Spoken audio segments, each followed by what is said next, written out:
Ladies and gentlemen, I want to provide you with a more in-depth understanding of the ongoing and intensifying conflict between the Ethiopian National Defense Forces, ENEF, and Amhara Fano forces in the Amhara region. This conflict is a matter of significant concern, and the situation on multiple fronts is incredibly complex and challenging. The latest updates from the battlefront shed light on the gravity of the situation. In McCain-Isis, Est County, and Dera County, all located in the southern Gondar region, the fighting has extended into a third day, underscoring the prolonged and entrenched nature of this conflict.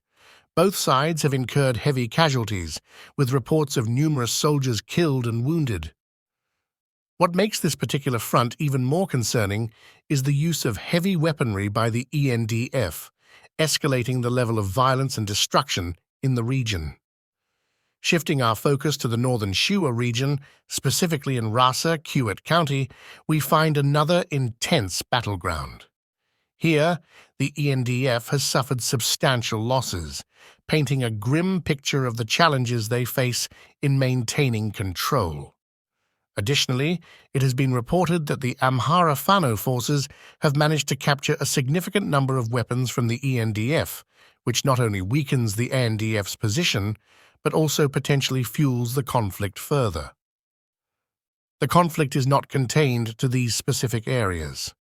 In Mida and Maranya, situated in northern Shua, and in Kemir Dingay, located in southern Gondar, fresh confrontations have erupted between the ENDF and Amhara Fano forces. These clashes have created a highly fluid situation, with both parties claiming victories. The unpredictability and changing dynamics on these fronts add to the overall complexity of the conflict. Further to the south, near Ereb in southern Gondar, the situation took a different turn. Fano forces executed a well-planned ambush, successfully halting an ENDF convoy en route from Debrataba to Ibinat. This engagement resulted in substantial losses for the NDF, highlighting the proficiency of Fano forces in disrupting the NDF's supply lines and movements. In Mersa, located in northern Shua, Fano forces made a significant advance by breaking into a police arms depot, acquiring a cache of weapons. It has been reported that Fano forces are now in full control of Mersa town. This development marks a notable shift in the balance of power in this region. Moving to Gashina, situated in northern Wello, fighting continues unabated between Fano forces and the Ethiopian National Defense Forces, ENDF. Both parties have suffered losses, and the conflict persists, underscoring the ongoing violence and instability in this area. On another front, the Tigray People's Liberation Front, TPLF, has reportedly continued to train, recruit, and mobilize Tigray youth for the ongoing conflict. It's important to note that the TPLF has denied these claims. This highlights the persistence of efforts to sustain and strengthen their position in the region.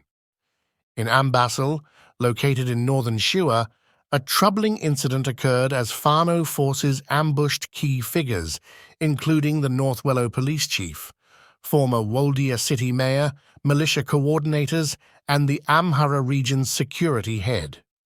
The result of this ambush was a significant setback for the regime's forces, who suffered heavy losses. These casualties are currently being treated at Woldia Hospital, further emphasizing the escalating violence in the region.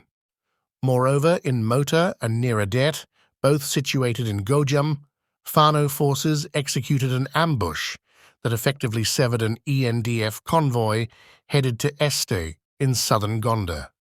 In the aftermath of this attack, Fano forces claimed to have captured several weapons, while several ENDF soldiers were killed and wounded in the engagement.